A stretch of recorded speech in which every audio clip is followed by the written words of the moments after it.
दोस्तों, आषाढ़ शुक्ल एकादशी को देवशयनी एकादशी कहते हैं। यही वो शुभ दिन है जब भगवान विष्णु क्षीर सागर में योग निद्रा में चले जाते हैं और 4 महीने तक संसार का कार्य ब्रह्मा और शिव संभालते हैं। यह दिन भक्ति, संयम और आत्मशुद्धि का प्रतीक माना जाता है। और आज की कहानी उसी दिन से जुड़ी है जब एक युवक ने इस पावन अवसर को हल्के में ले लिया और जीवन की सबसे बड़ी सीख पा गया। दोस्तों, आज मैं आपको एक ऐसे युवक की कहानी सुनाने जा रही जिसने देवशयनी एकादशी के दिन कुछ ऐसी भूलें कर दी जो उसके जीवन पर भारी पड़ गई। किसी गांव में एक लड़का रहता था। नाम था सुरेश। बुद्धिमान था, पढ़ा लिखा भी था, लेकिन थोड़ा आलसी और भोग विलासी था। उसके माता पिता बड़े धार्मिक थे। हर एकादशी को व्रत रखते, भगवान विष्णु का ध्यान करते। एक दिन की बात है, आषाढ़ शुक्ल पक्ष की एकादशी आई। उस दिन को देवशयनी एकादशी कहते हैं। यही वो दिन होता है जब भगवान विष्णु क्षीर सागर में शयन करते हैं और 4 महीने तक योग निद्रा में चले जाते हैं।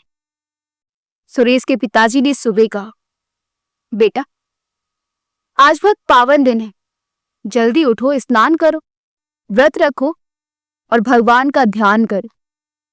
ये चातुर्मास की शुरुआत है। पर सुरेश ने हंसते हुए कहा, अरे बाबा, भगवान को इतनी जल्दी क्या है, मैं तो आज थोड़ा आराम कर लूं। वो सूरज चढ़ने के बाद उठा, ना स्नान किया ना पूजा, सीधा मोबाइल लेकर बैठ गया। उसकी मां बोली, बेटा, बिना नहाए कुछ मत खाओ, आज भगवान का दिन है। लेकिन सुरेश ने फ्रीज से निकालकर पनीर की सब्जी और प्याज लहसुन वाला पराठा खा लिया। ऊपर से एक कोल्ड ड्रिंक लेकर भगवान विष्णु की मूर्ति के सामने बैठ गई। खाने की आवाज करने लगा, ऐसे जैसे मजाक कर रहा हो। शाम को उसका दोस्त आया। दोनों ने मोबाइल गेम खेला, गालियां दी और एक दूसरे से झगड़ने लगे। गुस्से में आकर सुरेश ने अपनी मां को भी बुरा भला कह दिया। मां चुपचाप भगवान के सामने रोती रही।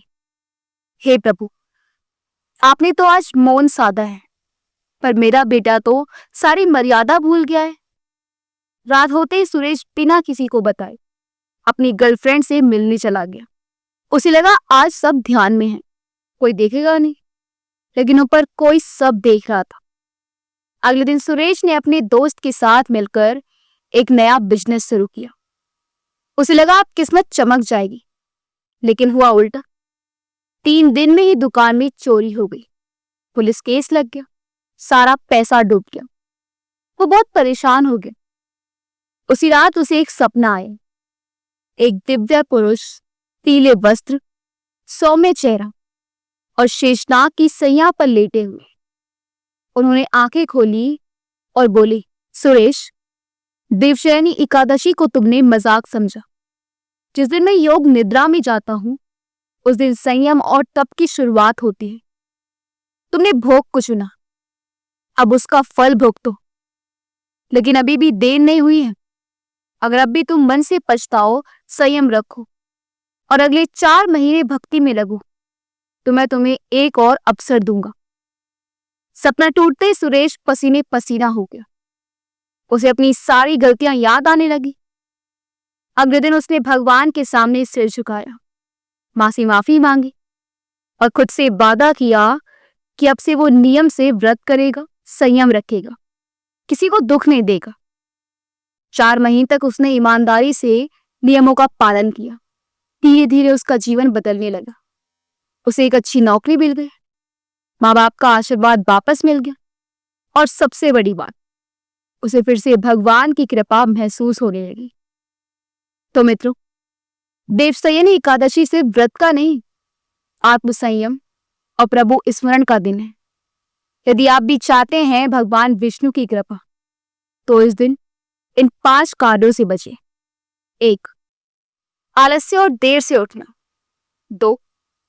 तामसिक भोजन या अपवित्रता। 3. क्रोध, गाली और अपशब्द। 4. काम विकार और संयमहीनता। 5. शुभ कार्य की शुरुआत या भोग विलास। और हाँ, कथा पसंद आई हो तो वीडियो को लाइक करें, शेयर करें और चैनल कान्हा की दासी को जरूर सब्सक्राइब करें। जय श्री हरि।